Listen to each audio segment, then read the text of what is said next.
Hi everyone, and welcome to another episode of Radiant Central, and I'm your host, Natasha St. Michael, and thank you so much for joining me. So I received a request to talk about depression, and this is something I've had a lot of personal experience with. I've dealt with depression pretty much my entire life, since I was a young kid up until my adult years, and I have to say, it's something that I always have to keep in check. It's something that I have to make a conscious effort to really keep at bay, but over the years I've definitely learned a lot of tricks and tools and ways of ensuring that I have a higher mood and I don't get sort of bogged into severe depression, because once you get yourself into that, it's not always easy to get out. It really isn't. But there's a lot of things that you can learn or do to get yourself out of it, and also to, in some ways, protect yourself from not having to go through that again. So the first thing that I suggest is really getting back to basics, and that means getting back to just your daily patterns and your habits and creating a strong foundation. And that starts with how you're taking care of yourself. First thing is sleep. Sleep is super important. A lot of times when people are dealing with depression, either they might not be sleeping enough or they might be sleeping too much. The average person needs about 7 to 9 hours of sleep. And it's important to sleep through the evening hours, to be awake as much as possible with the sunlight. Sunlight has a direct effect on people's mood, and sometimes when people have depression, they have a tendency to take naps or sleep throughout the day. And this is the time when they really need to be absorbing those rays from the sun to bring up their mood and feel a little bit better. I also suggest too is cutting down or completely eliminating any kind of stimulant like coffee or soda or tea, caffeinated tea, things like that. Anything that is stimulating you, because it does affect people's sleep and it also affects their mood. It sort of puts people up and down, up and down, up and down. And people that have depression, they're very sensitive. And so this affects people more than they even realize, especially if they've been drinking a ton of coffee for years or decades on end. They don't realize just how much it is affecting their mood. So something to experiment with is to get rid of the coffee or any kind of caffeine, and to get the sleep into a rhythm, into a pattern. The next thing is taking care of your diet. Super important, and that is ensuring that you're getting adequate nutrition. So eat as much whole foods, unprocessed foods as possible. Stay away from refined sugars, and if you have a sweet tooth, go with the fruit instead. Sugar has a direct effect as well on mood, and it does put people up and down and put their blood sugar all over the place. And for a lot of times with people with depression is that they tend to eat a lot of sweets because it brings them up. But then after they had their sweets, maybe a half an hour later or an hour later, their blood sugar goes back down and they feel even worse than they did beforehand. Same thing with alcohol. I strongly suggest that if anyone's dealing with depression, really cut out the alcohol or keep it to the minimum, because that really, it can set someone into a total downward spiral. They have one night out of drinking drinks, and next thing you know it, they're in like doom and gloom the next day, and that can go on for a while and it can kind of snowball. So take a break definitely from that as well.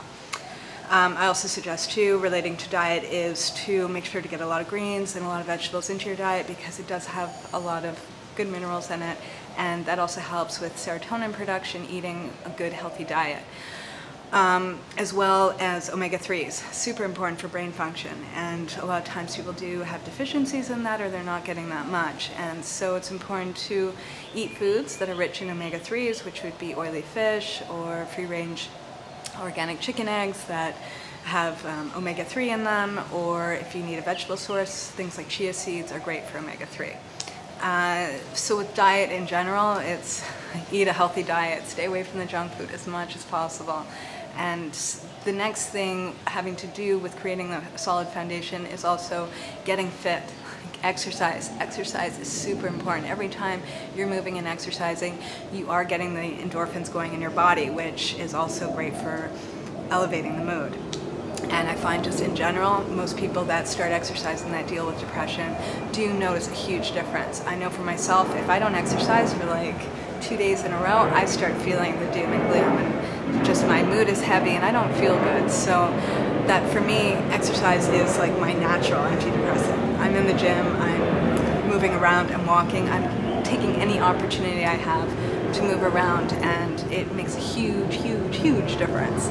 So along with taking care of sort of the basics and your foundation, I also suggest too is looking into your lifestyle and what are those triggers that do do kind of feed into the depression.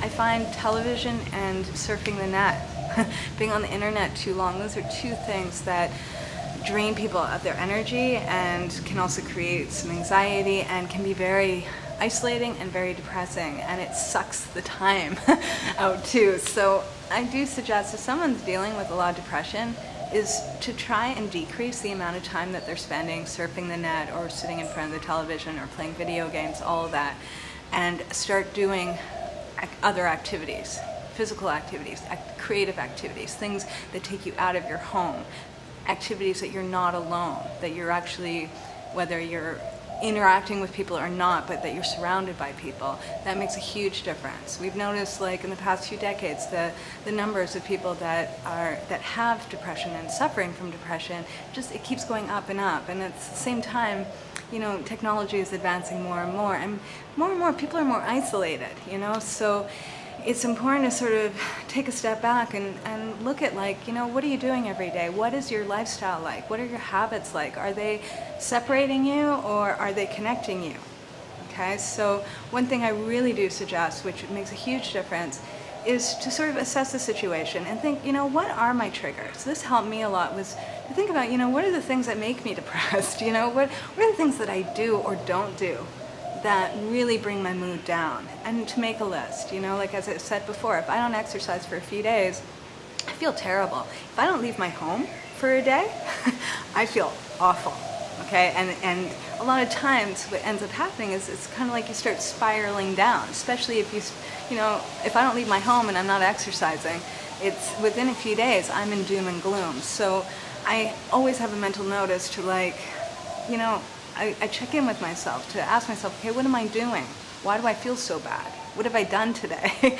And this helps a lot. So I really suggest thinking about, you know, what are those triggers that make you start feeling bad, that make you want to start isolating yourself, that make you start feeling really dark and heavy. And it can also be too, like certain conversations you have, certain topics. You know, a lot of times people feel that, oh, by talking to this person or that person, it makes me depressed. A lot of times it's not the actual person that you're talking to, but it's what you're talking about.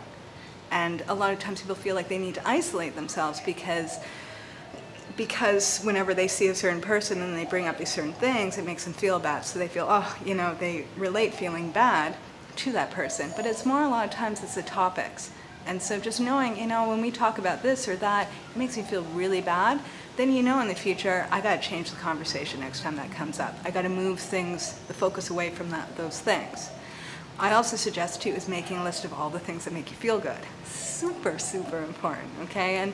And these are basic things that are easy to do, things that don't cost much, okay? Like for myself, I have an endless list of, like, taking a hot bath every day, or working in the garden, or going for a walk, going to get groceries every day, going to the market, calling friends, going out, doing things, taking a new class, like all sorts of things that you know that are like instant mood elevators, okay? And if you have a list of it, then when you start noticing, like, uh-oh, you know, the doom and gloom is starting to set in, what is it I can do right now to sort of move that energy?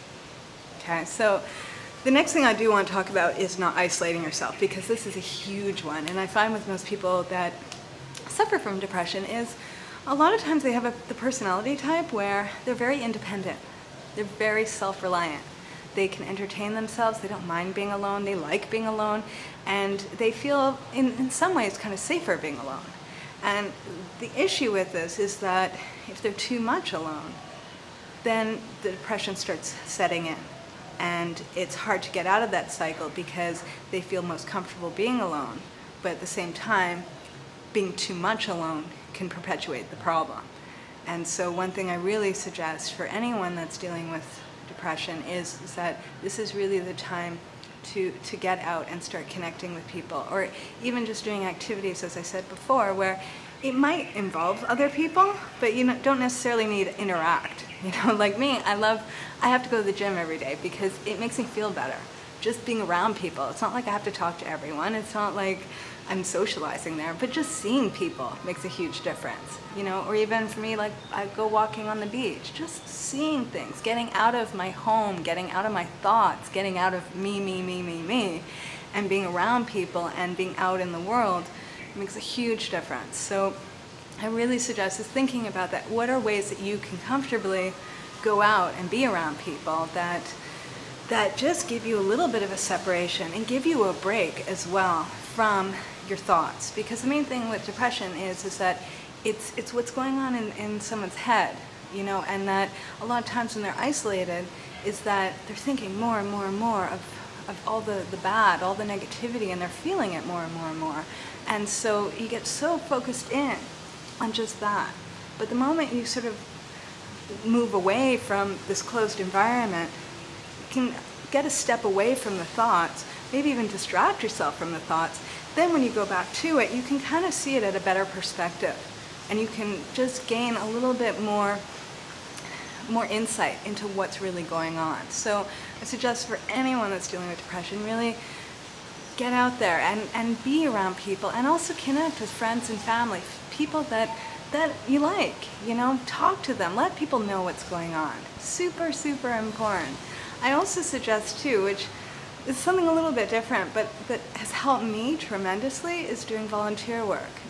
And the reason why I suggest this is that a lot of times with depression it's like you're in this world of yourself, you know, and just everything that's terrible and everything that's in your mind. And what I find with doing volunteer work is that you're out, first of all, giving something to others, but you're also getting a step away from your mind. And it's a time where you're working on something that's bigger than your own problems, bigger than your own mind, whether you're working on a goal for a certain project that you're doing volunteer work with, or you're working with young people, whatever it is, where it's just suddenly you're moving the focus away from you and you move the focus towards something else. And for myself, I volunteered with youth for over 10 years within like a Buddhist community. And for me, that's what saved me. It saved me from my thoughts. It saved me from my negativity. Because for a few hours, a few times a week, I would go there and I left myself outside the door. And my time there was about them. It was not about me. And it was such a good break from me and my stuff that when I came back to me and my stuff, it didn't seem so bad. A lot of times helping people that have bigger problems than your own can really, you know, it can just give you a better perspective as to what's going on. And I guess the last thing that I want to end with is, no matter what, don't suffer alone. This is the best advice someone had given me many, many years ago. Do not suffer alone. Reach out to people. Even just calling up a friend or a family member and just chatting, you know, letting them know what's going on. You know, and if you don't feel like there's anyone you can talk to, then perhaps, you know, get in contact with a therapist or join a group or something. But no matter what, don't be alone with this. You know, I think a lot of times people feel like, oh, this is so heavy and I don't want to put this strain on anyone else. Well, I have to say that, you know, as one thing, part of human nature is that all humans like to help each other, you know, and I know for myself, and I'm sure for many, many people, it feels so good to help other people. And so when you're in a low point, reaching out to someone and saying, you know what, I need you as my friend right now, or can I talk to you about something? You know, you're not being a burden. You're actually allowing someone to do something good for you, and that makes them feel really good about themselves too. So whatever you do, don't be alone, and just get back to, you know, instead of focusing so much on the depression and I'm depressed and this is never going to end, just take a step away and start thinking and focusing on what it is I can do right now to feel better. You know, brainstorm as many ideas out there because it can get better. It's just about setting that stuff aside and doing as much as you can to start filling your days with feeling good and bringing up your self-confidence and just taking a break. All right, so I'm wishing you guys a fabulous day, and I'll see you again soon. Bye.